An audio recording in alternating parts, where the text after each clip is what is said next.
Hiya folks, how's it going?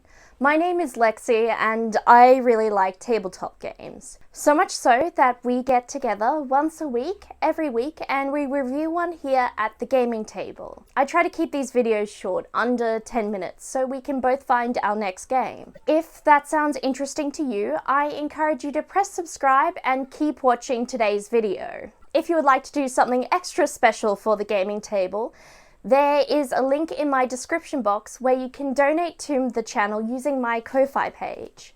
All donations made to the channel go straight back into the running costs of the channel, and it is deeply appreciated. Today I have the great privilege to be reviewing a game that was sent to me by Chaosium. I don't consider myself to be a big creator by any description, so I do feel rather privileged to have been noticed and to be sent games by them to review. So thank you again to all the wonderful folks at Chaosium. If you have made a game and you want to see it on the gaming table, you can reach out to me using the email address in my description box below. I do have a bit of a pile to get through, but I am always curious to hear what people have been making. Today we are taking a look at Pendragon by Chaosium. Pendragon blends Arthurian legend with the history of Britain in the early Middle Ages, right after Rome left. I think it's pretty brave to choose to blend history and fantasy together. I've seen other Arthurian legend-inspired games that decide to set their game not in the historical Britain, but rather in a land that just happens to be a lot like it. I think Chaosium has blended the historical and folklore elements together really well. It's unlikely that your players will be casting magic, but there's fantastical things out there to find, and the knights in this game tend to act in accordance to their feelings and their philosophies, much like the knights of Arthurian legend. There's a knightly culture in this game that values things like courtesy, honor, and respect, whereas I don't think knights in the early Middle Ages were that concerned with these principles. This game takes place across the reign of King Arthur. You could choose potentially to set the game a little bit before or a little bit after, but the game is pretty much focused on the time of the lifetime of the once and future king.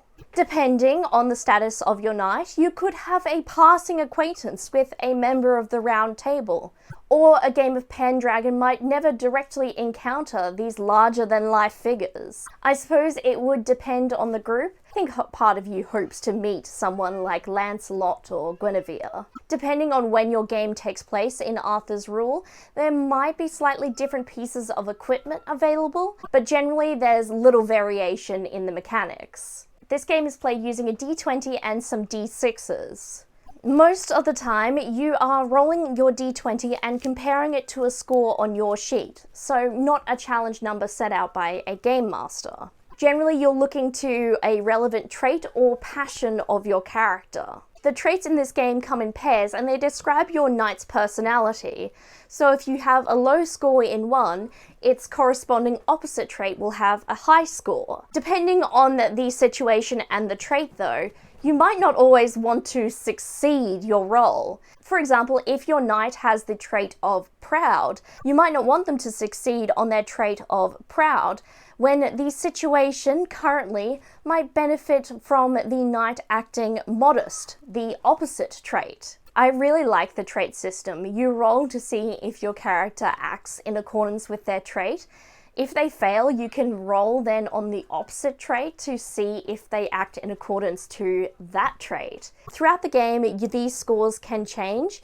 If your character gets a really high score in one trait though, it's unlikely they're going to be able to act against it, even if the situation would really benefit them to. Passions are a bit broader. The players can create them in accordance with their character design. There's a couple little bits of suggested passions in the manual that you can use should you want to. There is a lot of mechanics available in this game, from different types of armor that different knights have access to what privileges that their rank would be. You can start off as a basic mercenary and rise up to a landed knight, or potentially fall from there. There's even a section in this manual for what your player character knights could get up to in winter, because no one goes questing in winter, it's too cold. There's lots of other really fascinating mechanics, such as honor, which your characters can gain or lose, and if they lose all of it, they could lose their standing as a knight. On the other end, there is glory, which you can't lose, and your knight can gain it by doing good and bad things. I think how you feel about the combat system in Pendragon is going to decide whether or not this is a game for you. Firstly, everyone involved in the conflict needs to declare their intentions. Then, everyone rolls. You then resolve who won the roll. Then you need to resolve the effect of the winners are.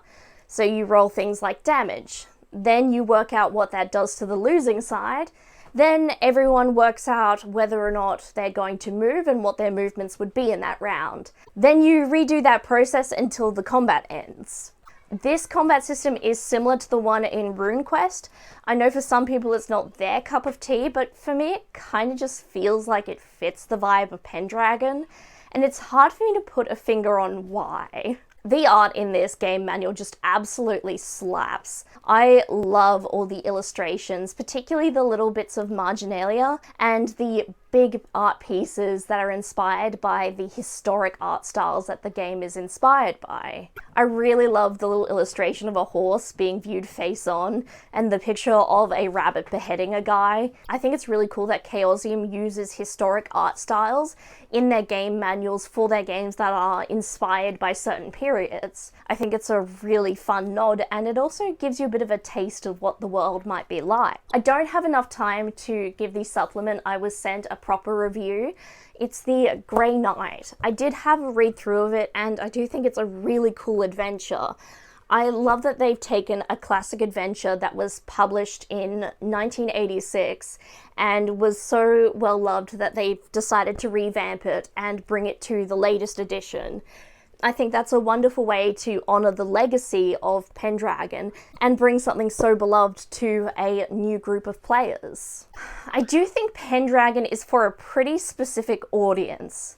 I don't think this is a game for people who are just interested in general fantasy. I think you need to be interested in Arthurian legends or the early medieval period in Britain for this game to really appeal.